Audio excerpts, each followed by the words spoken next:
Former Secretary of State and author of the new book, Hell and Other Destinations, a 21st Century Memoir. Former Secretary of State Madeleine Albright. Secretary Albright, wonderful to have you back. I just want to point out to everyone, you're wearing a brooch as you usually do. What's the significance of this one? Well, it's a V, and I'll tell you what the significance is. When we were in England during the war, my father broadcast for the BBC. And as a little girl, I would listen, and they would always open their broadcast with the opening of Beethoven's Fifth Symphony, da-da-da-dum, and that was Morse code for V for victory, which is why I decided to wear a V for victory against the virus pin. I gotcha. Well, there's a lot of concern, anger, absolute disgust with China right now over the coronavirus, the misinformation that was provided, the disinformation, the propaganda that they're trying now. You were Secretary of State, a UN ambassador. I know you might have different approaches to this administration, but from your diplomatic expertise, what do you think the United States should do to deal with China going forward?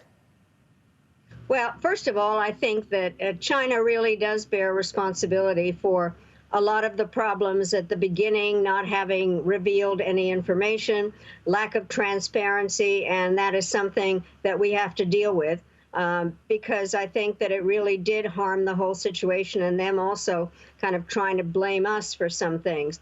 But the bottom line, Dana, is that I think we need to figure out how to press them now on a whole series of issues that we need to cooperate on, some on the supply chains, some on the way that we're going to have to deal internationally with this. And the difficulty, I think, of being a diplomat and the trade itself is that you have to figure out how to compete with countries, tell it like it is, and at the same time try find areas where you can cooperate, especially in the kind of a world that we live in now. But they are not going to avoid responsibility for this, their lack of information at the beginning and still their lack of transparency. Mm-hmm. But I think we now need to figure out how to solve some of the current problems that we're having in terms of supply chain issues and dealing with this globally. You are also a UN ambassador, and the World Health Organization, which is one of the agencies within the UN, there's frustration with them as well for having taken China at its word. And the Trump administration is saying, we're going to take a hard look at this. What would you do here? Would you figure out a way to have more American influence, or would you consider pulling funding?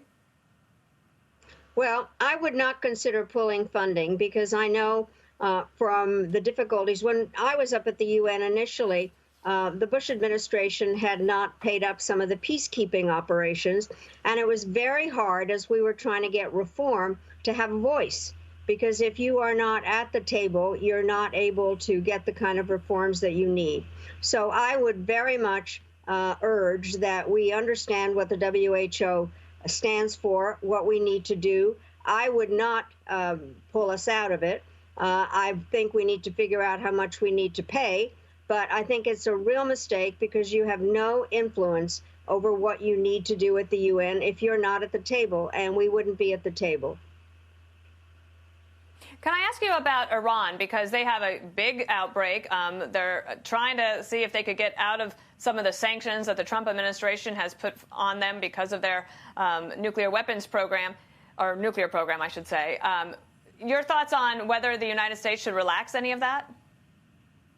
Well, let me just say our sanctions normally never include issues to do with food and medicine, and I know that that's one of the issues that's out there. I do think, and you won't surprise you when I say I think it was a mistake for us to pull out of the Trump administration did offer some additional support, but it was rejected by the Iranians because we wouldn't relax on sanctions. Well, and I think that that's their problem that they rejected it. But I do think that the sanctions are a very important tool. But I also do think, frankly, that we kind of lost our credibility because of pulling out of the nuclear agreement with them. So obviously our relationship with Iran is very tense. I do think we need to understand their health issues. And we have a very tense relationship with them. And I think that the sanctions are a good tool if they do not harm the people. And that is one of the issues. For this pandemic coming at this time during an election year, you have former Vice President Joe Biden. He's now won the endorsement of former President Obama, and he's going to have to figure out a way to campaign in this area. And China could really be a big deal, and America might be really frustrated. How might you advise him to thread that needle? Well, I do think I can just assure you, having known Senator Biden and then Vice President Biden, he is somebody that is very, very good at diplomacy and understanding how to do something which is to be tough and at the same time trying to find areas where we can cooperate. As I mentioned earlier, in terms of statecraft, it is important to understand how to be very clear with what you think and at the same time understand that you can cooperate and compete and try to figure out some kind of a way of working together. It is not kind of thinking that you can give China a pass. As I said earlier, we need to figure out what they did and why they didn't do what they were supposed to. But I think that for everybody's sake, we need to figure out a way to work with them on the issues to do with the virus and global health. It is very important because we cannot do that by ourselves. All right, back with me now is former Secretary of State Madeleine Albright. She's got this new book out today. It's called Hell and Other Destinations, a 21st century memoir where she reflects on approaching the final stages of one's career and working productively in your later decades. You write that when you were leaving the Secretary of State's office, interviewers would ask you, how do you want to be remembered? And you would say, I don't want to be remembered, I want to do. And you've gone on to do so much. And in this book, you talk about how you are an optimist that worries a lot. And I wondered, what do you worry about the most? Well, I worry about the fact that we're not getting all the messages that are out there. And by the way, I didn't realize that the title was going to be so germane at the moment. It was built on something else. But I do think that I am worried that we are not understanding the solution to the issues that are out there, the importance of cooperation in the government, the importance of understanding the overall aspect of the environment that we live in, and that we are not understanding well enough the resilience that there is in a democracy and how we do have to work together. So the way I describe myself now, I've been asked to describe myself in 6 words: a worried optimist, a problem solver, and a grateful American. And that describes the kinds of things that I'm doing in my life now, which I talk about in my book.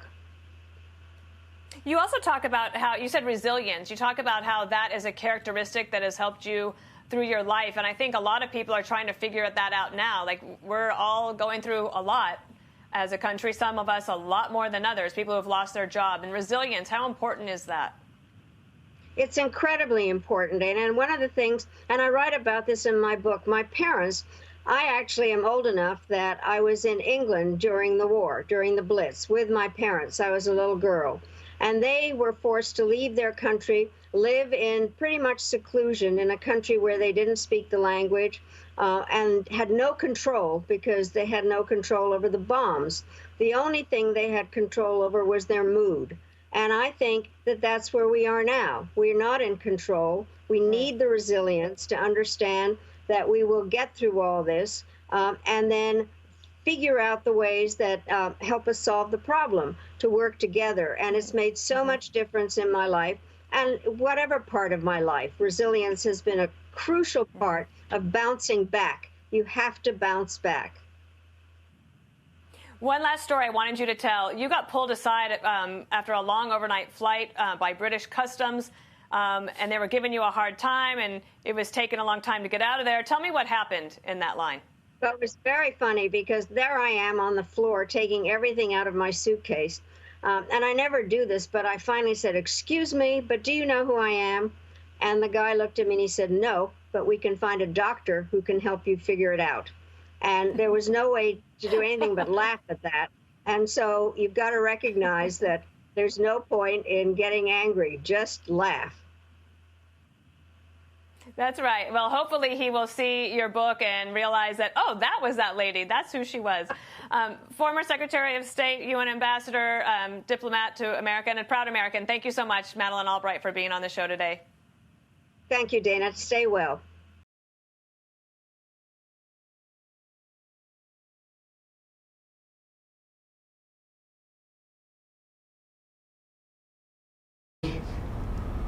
anywhere in the world, and I can say the greatest economy in the history of the world. There's never been an economy like we had just a little bit more than a month ago. We set every record you could set. More people working than we've ever had working before, almost 160 million. The best unemployment numbers we've ever had, and the best employment numbers we've ever had. Everybody was doing well. Stock market at a record. 142 days it hit a record. And I think we're going to top those records, okay? And I think we're going to top them soon, once we get rid of the invisible enemy, which will happen. The plans to reopen the country are close to being finalized, and we will soon be sharing details and new guidelines with everybody. I will be speaking to all 50 governors very shortly, and I will then be authorizing each individual governor of each individual state to implement a reopening and a very powerful reopening plan of their state at a time and in a manner as most appropriate. The day will be very close because certain states, as you know, are in much different condition and in a much different place than other states. It's going to be very, very close, maybe even before the date of May 1st. So that will be for some states. Actually, there are over 20 that are in extremely good shape. And we think we're going to be able to get them open fairly quickly, and then others will follow. The federal government will be watching them very closely, and we'll be there to help. We'll be there to help in many different ways, as we've been, where we built hospital beds at a number that nobody's ever seen before, where we did the ventilators that we just discussed at a level that nobody's ever seen before. Nobody can even believe. Other foreign countries, even powerful countries, can't believe what we were able to do with ventilators. Big, powerful countries. Big producing countries can't believe what we were able to do. We will hold the governors accountable, but again, we're going to be working with them to make sure it works really well. Now, we have a list of people that I'll be speaking to over the next very short period of time, in many cases tomorrow. We're going to have elected officials, and we'll be submitting that list to you within the next 24 hours. But we have a list of different industries that I'll be discussing by meeting by telephone, because we don't want people traveling right now. The American Farm Bureau Federation, Zippy Duval, Cisco Systems, Tyson Foods, Purdue Farms, Cargill, Archer Daniels, Midland Company, Corteva, Tractor Supply Company, Seaboard Corporation, Grimway Farms, Mount Air Farms, and others in the agricultural business. In banking, it's Bank of America, Brian Moynihan's been great, J.P. Morgan Chase, Jamie Dimon, Goldman Sachs, Citigroup, Wells Fargo, U.S. Bancorp, Morgan Stanley, James Gorman, Grand Rapids State Bank, Southern Bancorp, all great institutions with lots to say and lots of good ideas. And if you look at how Paycheck has been working out, the numbers are incredible, and I hope Congress is going to be able to supplement the amount of money going to our workers. I hope they're able to get that done very quickly, because it's been an incredible success, and many are already spending that money, and the money's been distributed at numbers that nobody believed possible for this short period of time. It was only a week ago. But a lot of money has been distributed already. It's going to keep our small businesses open. The Construction Labor Workforce International Union of Operating Engineers, Jim Callahan. North America Building Trades Union, Sean McGarvey. These are a lot of friends of mine. Laborers International Union of North America, Terry O'Sullivan.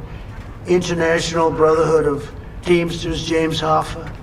National Electrical Contractors Association, David Long. Bechtel, Floor. National Association of Home Builders, Association of Builders and Contractors, Associated General Contractors, Richard Trumpka, AFL-CIO, G.H. Palmer. So these are some of the unions, pretty much almost all of the ones that will be on the line.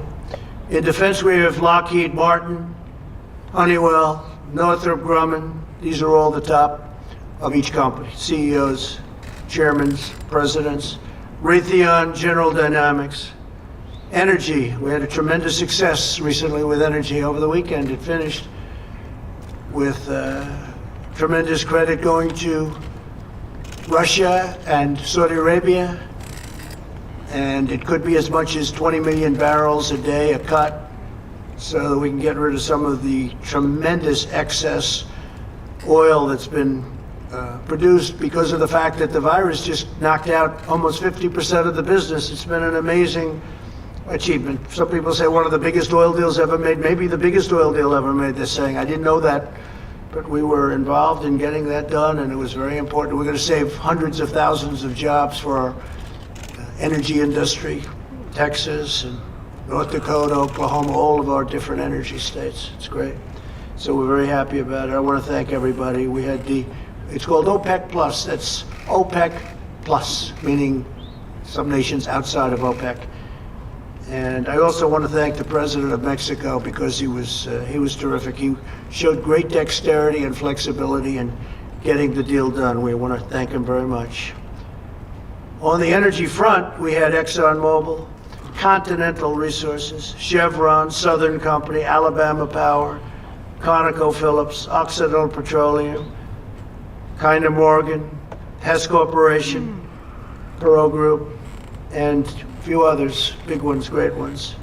Financial services, we have Blackstone, Stephen Schwarzman, Paulson and Company, John Paulson, Citadel, Ken Griffin, Elliott Management, Paul Singer, Vista Equity Partners, Robert Smith, Fidelity Investments, Abigail Johnson, MasterCard, Visa, Chubb, Sequoia, Stevens, Warren Stevens, great. Charles Schwab, Chuck Schwab, will be here by phone. Food and Beverage National Restaurant Association, McDonald's, Darden Restaurants, Coca-Cola, Pepsi-Cola, Chick-fil-A, Subway, Bloomin' Brands, Yum Brands, Papa John's, Wendy's, Waffle House, Starbucks, Wolfgang Pup, Thomas Keller, Jean-Georges, my friend Jean-Georges, and Danielle. You know them. From the transportation world, FedEx, Fred Smith, a legend, United Airlines, Oscar Munoz, UPS, David Abney, J.B. Hunt, YRC Worldwide, Crowley Maritime, incredible, big, powerful shippers and transportation companies. In telecommunications, we have the legendary John Malone of Liberty Media, Verizon, T-Mobile, Charter Communications, and Brian Roberts of Comcast. Thank you all very much. Healthcare, New York Presbyterian, Jerry Spire, friend of mine, HCA Healthcare, Sam Hazen, thank you, Sam. Just met with Sam. Ascension Health, Common Spirit Health, Community Health Systems, Trinity Health, Cardinal Health, McKesson, 3M. Thank you, Mike Roman, for helping us with face masks. It worked out well for everybody. Procter & Gamble, Abbott Laboratories, Johnson & Johnson, Merck, Pfizer, Eli Lilly, Thermo Fisher Scientific. They've been helping us incredibly with testing. Gilead Sciences, Abivax, Regeneron, Biogen, Roche, and Roche has been fantastic on testing. The job they've done, I have to call them out. They have stepped up like very few. Anthem, United Health Group, Aetna, Cigna, and Humana, all the big ones.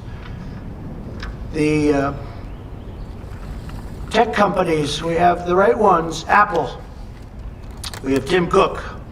Google, Sundar, thank you, Sundar.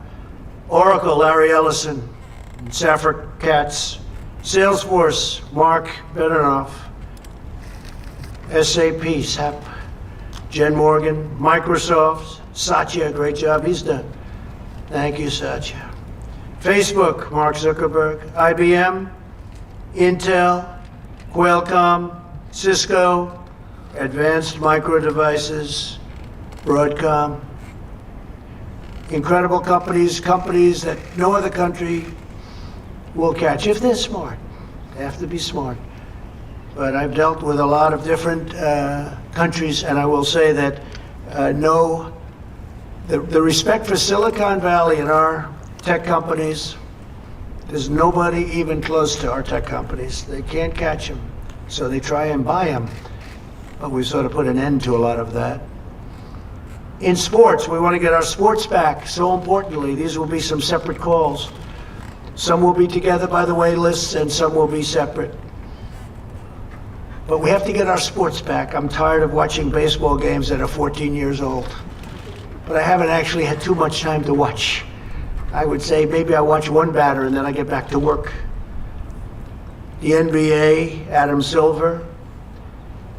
The Major League Baseball, we miss our baseball. This is baseball season right here.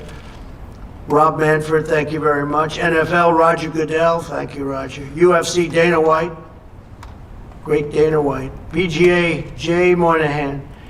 LPGA, Michael Wan. USDA, Patrick Galbraith. Major League Soccer, Don Garber. WWE, the great Vince McMahon. NASCAR, Lisa Kennedy. Thank you, Lisa. NHL, Gary Bettman. From the New England Patriots, Bob Kraft. Dallas Cowboys, Jerry Jones. Dallas Mavericks, Mark Cuban. And some of the thought leaders that we're going to have, and there are some others that we are having, we're just waiting to hear, but everybody's saying yes, I must say. John Ellison, Heritage Foundation. Kay Cole James, great person. Hoover Institute. Condoleezza Rice, another great person. Art Laffer, Steve Moore, Steve Forbes, Larry Lindsay, Catherine Reynolds, Scott Gottlieb, just spoke with Scott, Jim DeMint, and Jim has been a terrific friend, Bill Haggerty and Ray Washburn. And religious leaders will be coming on Friday. We'll be speaking to, and we're going to have a separate list, but we have tremendous enthusiasm to meet by our great religious leaders. We have incredible people, and they want to be a part. And we'll be talking about churches, and we'll be talking about opening, and we'll be talking about things that are very important to a lot of people, including me. We're going to find out how we're doing in that regard.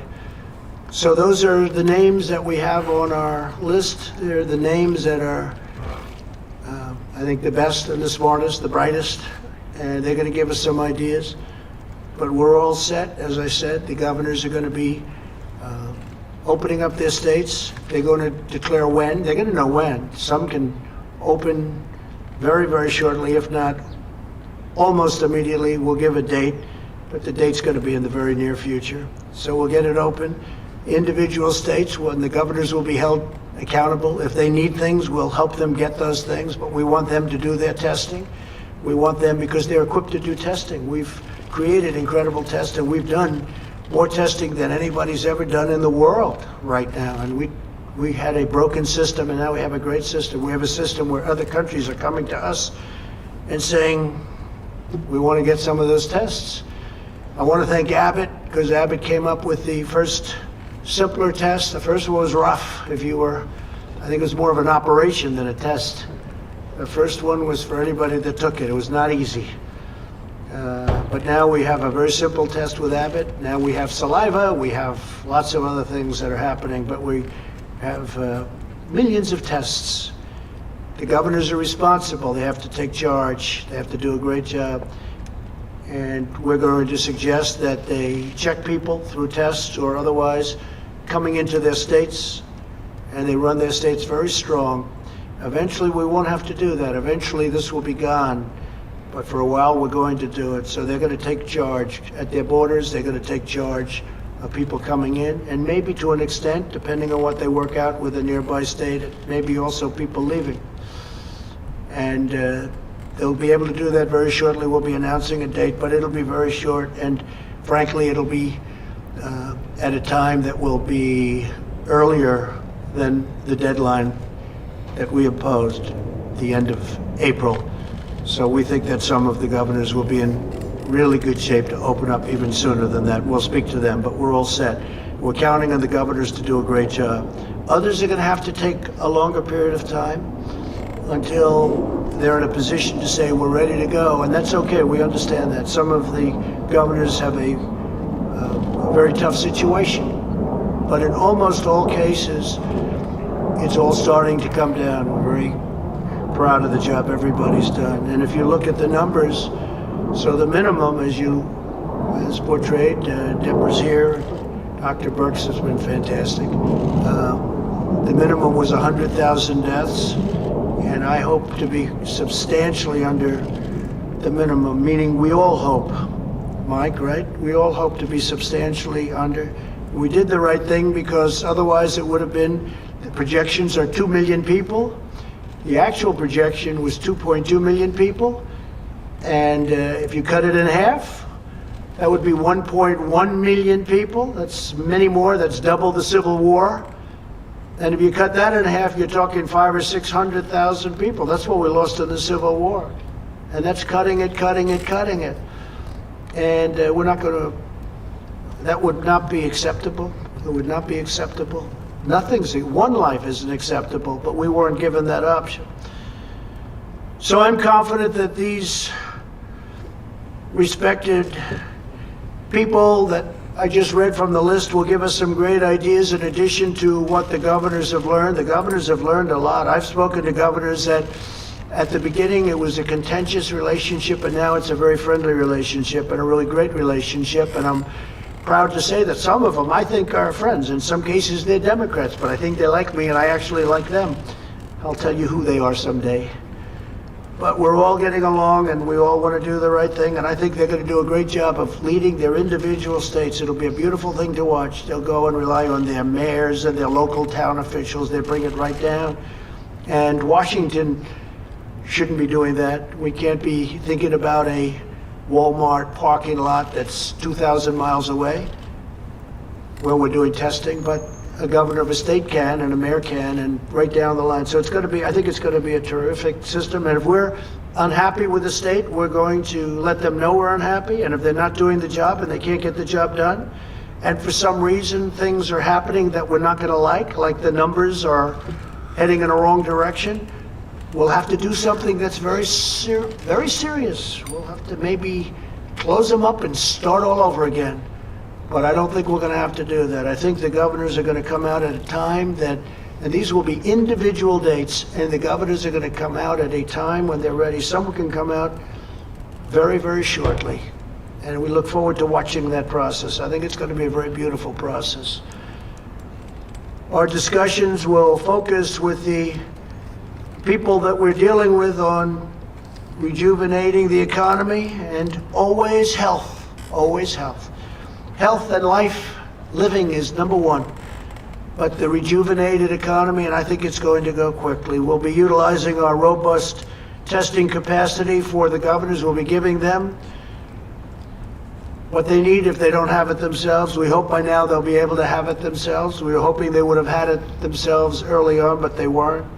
But such great advances have been made.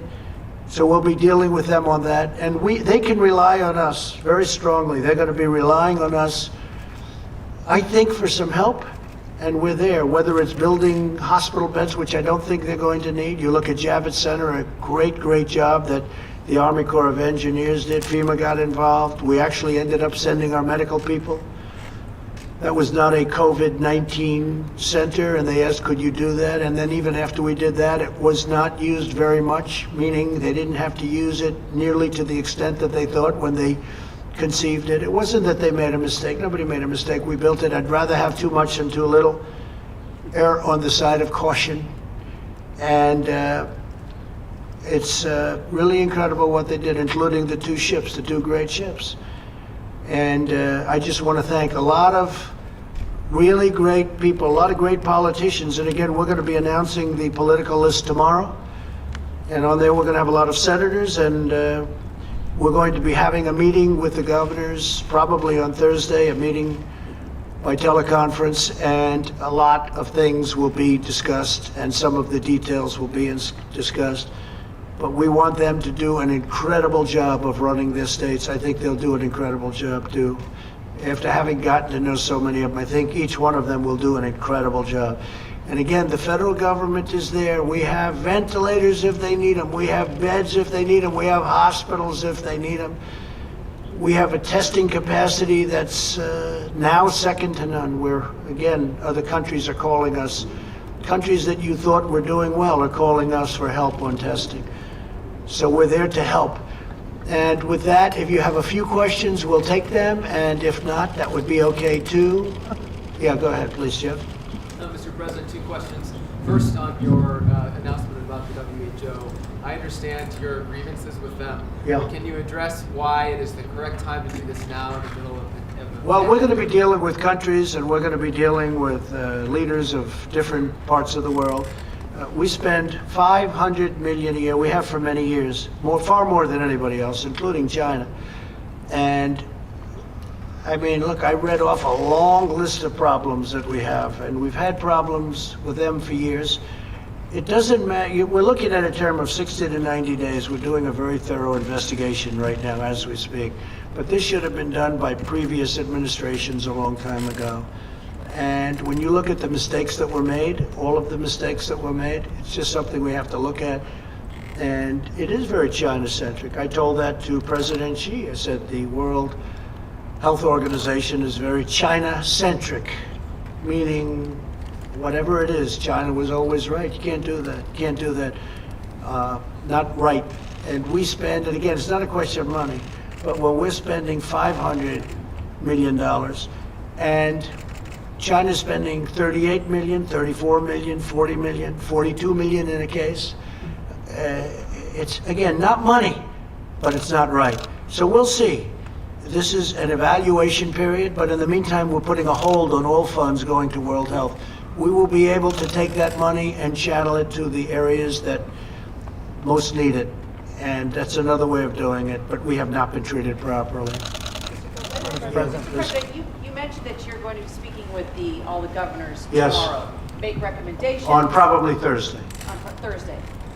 What if they don't listen to you or take your advice They'll or listen. obey you? Will you consider taking away their federal funding?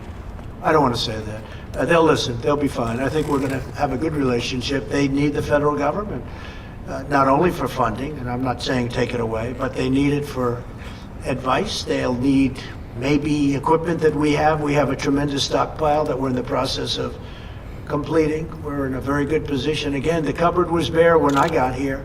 Nobody ever thought a thing, in all fairness to previous administrations, nobody ever thought anything like this was going to happen, but it did happen. No, the governors will be very, very respectful of the presidency. Again, this isn't me, this is the presidency. The presidency has such a great importance in terms of what we're doing. And you can talk about Constitution, you can talk about federalism, you can talk about whatever you want, but the best way, I'm talking now from a managerial standpoint, is to let individual governors run individual states and come to us if they have difficulty, and we will help them. Yeah, John? You talked about having testing and tracing equipment, the facility for that in place to open up the government. Dr. Fauci said this morning that critical testing and tracing ability does not currently exist. Well, I don't know. Look, I don't know. Hey, John, I don't know what he said. My question is, Nobody knows. My question is, will it exist by May 1st? The individual governors have testing. The individual governors, we have many forms of testing, and new testing is being developed. Our country has to get open, and it will get open, and it'll get open safely, and hopefully quickly. Some areas quicker than other areas, but there's tremendous testing, and the governors will use whatever testing is necessary. And if they're not satisfied with their testing, they shouldn't open. But they'll use whatever testing is necessary. Go ahead, please. Thank you, Mr. President. Back to the WHO. Will you support the organization again if Tedros is immediately replaced, or do you want to see him step down as possible? Well, we're doing an investigation. I don't know the gentleman, but I know there have been problems, and it's been very unfair to the United States, just like the World Trade Organization has been very, very unfair, and now they're coming into line. Where they consider China a developing nation, and because China's a developing nation, they take massive advantage of the United States. Why didn't other presidents stop this? I've been talking about it from the day I got in, and we're looking at that very, very strongly. World Trade, so I have a problem with World Health and World Trade, both of them. I'm not sure which is worse, you want to know the truth, but we'll figure it out, okay? Mr. President. Go ahead, please. Mr. President, you were just criticizing the WHO for praising China as transparent, but you were saying many of the same things about China just a couple of months ago. So, I mean, how do you square your decision to... Well, I did a trade deal with China, where China's supposed to be spending $250 billion in our country. We're going to be watching very much to see. Now, we got a little bit waylaid by the virus. But look, I'd love to have a good relationship with China. But if you look, and we made a phenomenal deal. China has paid, because of me, China has paid us tens of billions of dollars over the course of a very short period of time. Billions of it. Some of that money has been spent to farmers where they were targeted by China. We cannot let that happen. We can't let that happen. So we ended up signing a very good trade deal. Now I want to see if China lives up to it. I know President Xi. I think he will live up to it. If he doesn't live up to it, that will be okay too, because we have very, very good alternatives. Mr. President, Go ahead. yeah, thank you. Today, 600,000 cases, 25,000 deaths. I know you want to blame the WHO, but I've spoken to hundreds of people across the country in the last few weeks who say they still can't get tested, and that they aren't social distancing because So they the governors, So Excuse me. I know your question. Well, no, You ready? no. The governors are supposed to do testing.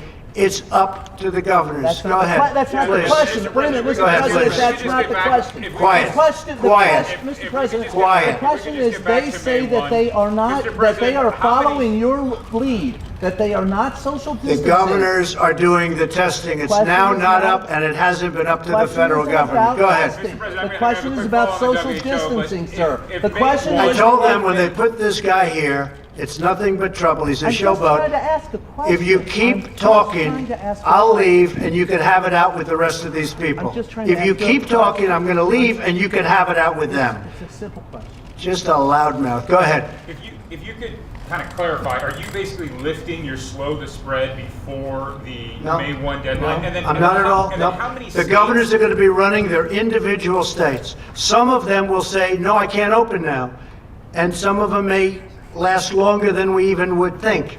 Others will say, I can. You can go. I don't want to mention states, but there are numerous states that are in great shape right now. They're viewing the rest of the country like, we don't even believe this is happening. We have a lot of those states. They're set to open practically now. I mean, they would be open now. We're going to let them open sooner than the date. We're going to pick a date. We're going to get a date that's good, but it's going to be very, very soon, sooner than the end of the month. But there are many states out there that are looking at this, and they're reviewing it, and they're saying, we shouldn't be even included in this. You know, there are some that want to open up almost now. Now, if we disagree with it, we're not going to let them open. We're not going to let them open. If some governor said, you know, has a lot of problems, a lot of cases, a lot of death, and they want to open early, we're not going to let it happen. So we're there to watch. We're there to help. But we're also there to be critics. And on testing, very important, we've always wanted the states to do the testing. We're now providing great testing, but the state has to provide the great testing. The state has to provide the ventilators, but they didn't do that. So we ended up going into the ventilator business, essentially, and we made tens of thousands of ventilators, and we solved the big problem for the states. But we want them to do the testing, and we are there to help. Yeah, please. I have two questions, or I have a question on the One governor. question, just one. Well, I have a question on the governor too. First, can I follow up on One question, go Can I ahead. follow up on Jordan's question? Do you Go ahead. want to walk back where you did praise China in January for being transparent about the I'm always coronavirus? respectful of China. I'm respectful of other countries. Why wouldn't I be respectful of China? In the meantime, China's paid us nothing in your last administration, nothing in any previous administration. They paid us tens of billions of dollars because of what we've done. And the trade deal we have, they have to give us $250 billion in purchases. Let's see if they do that. And they're also paying us 25% or $250 billion in tariffs. So we're taking in, wait a minute, we're taking in billions of dollars for China, from China. They never paid us 10 cents. That's a great thing. Now, if they don't produce, or if we find out bad things, we're not going to be happy. But right now, and we're doing that. That's what we're doing. Look, we have an investigation underway. We're paying almost $500 million. We have an investigation underway on the World Health Organization. We will find out exactly what went on. And we may be satisfied that it could be remedied, and we may be satisfied that it's so bad that it can't be remedied. And if it can't, we're going to go a different route. But that's not my question. You're criticizing the WHO for praising China for being transparent, but you also praised China for being transparent. I don't talk about China's transparency. Well, in January, there Well, was you know, if I'm so good to China, how come I was the only person, the only leader of a country that closed our borders tightly against China? And by the way, when I closed our border, that was long ahead of what anybody, you can ask anybody that was in the room, 21 people. I was the one person that wanted to do it. Deborah can tell you that better than anybody. I was the one person that wanted to do it. You know why? Because I don't believe everything I hear. And I closed. And if we didn't close our border early, very early, long before the kind of dates you're talking about, we would have had thousands and probably hundreds of thousands more deaths. Please. Please, that's enough. Thank you. President, last week you said that you would have data in the coming days about the coronavirus's disproportionate impact on Black Americans. Yes, that's being worked on very strongly. When will we have that? I would say within 2 weeks, and it's being worked on, Deborah. We're working on that very strongly. Okay, CDC is working, but we're getting reports on that. Yeah, please, go ahead. No, in the back, yeah. Sure, Mr. President. You're talking about reopening parts of the country by the end of the month, and if you do that, and as a result, you see a spike in cases in those areas. We may have, but we may not. You have You know, some countries haven't, some countries haven't. I'm watching other countries. I'm studying other countries as they open. I mean, I don't want to go into names because for some it would be a little bit embarrassing. But I'm studying other countries as we go along. So on that, we have looked at every country that's opened. Some successfully, some okay. No total disaster, but some okay. And some have to go back to the hot spot and fix the hot spot. We think we're going to do it very successfully. Again, we have one country, but we have lots of different pieces. It's a puzzle. We have beautiful pieces, beautiful states with capable governors. They know when it's time to open. And we don't want to put pressure on anybody. I'm not going to put any pressure on any governor to open. I'm not going to say to Governor Cuomo, you got to open within 7 days. I want him to take his time, do it right, and then open New York. I'm not putting any pressure on the governors. Some of them don't need pressure or not pressure. I mean, they're ready to go. And that's a good thing. So we'll open it up in beautiful little pieces as it comes along. Please go ahead, behind you. Yes, just a quick question. You spoke about Governor Cuomo. Just wondering if you have any thoughts on some of his remarks from earlier today, where he basically said that were New York to be pressured to be open, it would cause a constitutional crisis. And he basically said that you declared yourself King Trump. So I'm wondering if you heard those I've thoughts. declared myself as king. You know, I heard he said that, but I didn't see the remarks. But he understands how we helped him. He needed help. We gave him 2,900 hospital beds. He didn't use them. We gave him a ship. He didn't use them. And I'm not saying, but I'm saying that's good, because you know what? That means he didn't need them. But we said it was too much, but we wanted to err. We said, err on the side of caution, as I said. We said, look, we don't think you need it, but if you do, we're going to have them built. And the Army Corps of Engineers did a fantastic job, and the U.S. Navy did a fantastic job, but we moved the ship that was not meant for COVID, and we had it redesigned for COVID, but they still didn't have very many people going in. Now, we'll get along just fine. He understands. We'll get along just fine. Please. Mr. President. Mr. President, how do you assure workers in states that may reopen that are fearful about going back to work for fear of getting sick? Talk up, please, louder. What's your assurance to workers who are asked to go back to work but are fearful of doing so? Well, that's going to be up to the governors. The governors are going to want to make sure everything's safe. Now, I think that companies can do testing on a maybe weekly basis. You have to do it every day with the same worker. But they can do testing. They can do temperature gauges. They can do a lot of different things. And, you know, we're only talking about for a period of time. You know, eventually we want to get back to where we were. We want people actually sitting next to each other in ball games eventually. You know, we're not going to rip out every other seat in baseball stadiums and football stadiums. We want to go back to where we were. I want people to understand that. We're not going to be like the way you are. We have 300 reporters in the back that want to see. Look at this, the way this looks. I don't even like the way it looks, although I have a lot fewer reporters. That's okay with me. But look at the way this looks. I've never seen anything, John. I've never seen anything quite like it. But there are a lot of people. We don't want this. I don't want this. I don't want this. Eventually, we're going back where restaurants that had 150 seats are going to have 150 seats, not 50 seats, because they can't make it at 50 seats. But more importantly, the atmosphere is even better. We have to get used to it. We have to get used to it. I don't know that people are going to be shaking hands as readily. Some will.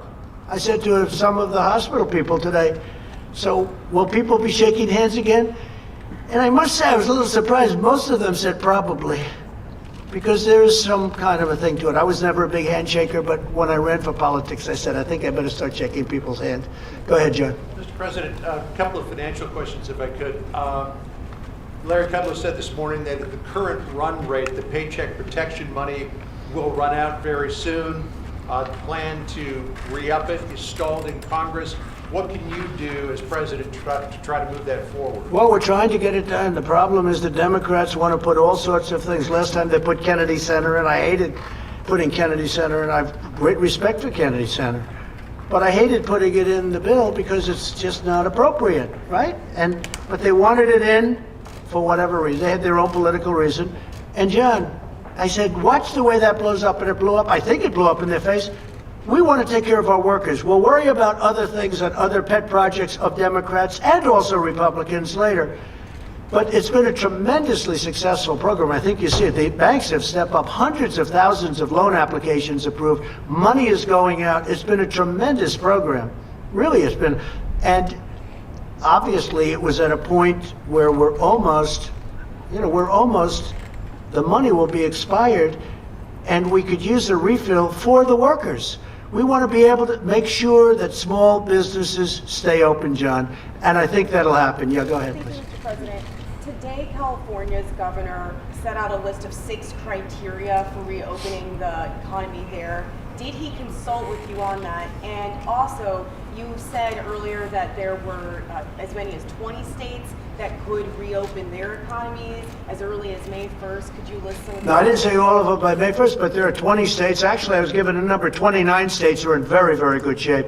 I don't want to say whether or not the governor spoke with me about that, but we've had a very good relationship, Gavin Newsom, and very, very good relationship. Yeah, in the back. Go ahead, please. President, thank you very much. I have 2 questions. One is from a One question. But a person who can't be here, and so I. Who cares? If he can't be here, that's too bad, you know? All right. Well, one question that I have is about from the United Nations, an economist, Maximo Torero, says that there's a danger that the food supply could be interrupted during this pandemic, and I wanted to know what you're going to do about that. Well, I think our farmers are incredible. They're producing levels of food like just unbelievable. Our transportation, that's one of the reasons I have the transportation people on the line tomorrow for the delivery of the food. No, we're doing phenomenally with the food, and I will say the stores, Kroger and Walmart, which does a lot of the food, and many of the stores, they seem to be in very good shape, but I haven't heard that at all. We're going to be very strong on food supply. Okay, how about one more question? Go ahead, please. Yes, the death projections that you mentioned earlier are based on full social distancing until the end of May. Yeah.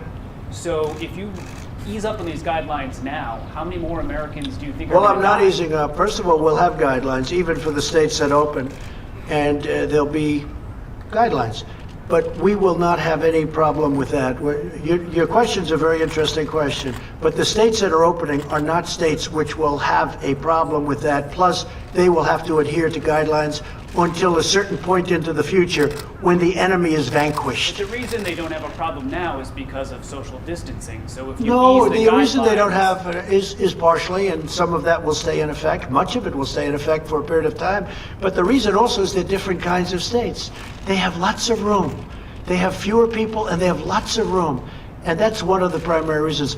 I want to thank you all very much. So a lot of positive things are happening. We're going to have some very strong recommendations for the governors. We're going to work with the governors. The governors are going to do a good job. And if they don't do a good job, we're going to come down on them very hard. We'll have no other choice. Thank you all very much. Thank you. Thank you. On testing, how on earth are we going to get to a point when we have millions and millions of tests where workers can be tested every day when they go to work? How long is it going to take till we get to that point? Oh, I tried that.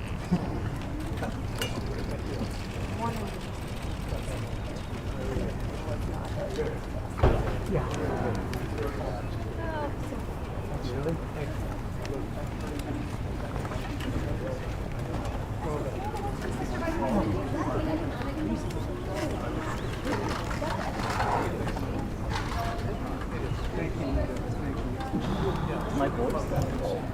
I can hear you, but I'm behind you. I thought you were fine. Same behind you. Yeah. I thought you were fine. But I could tell. Yeah, I was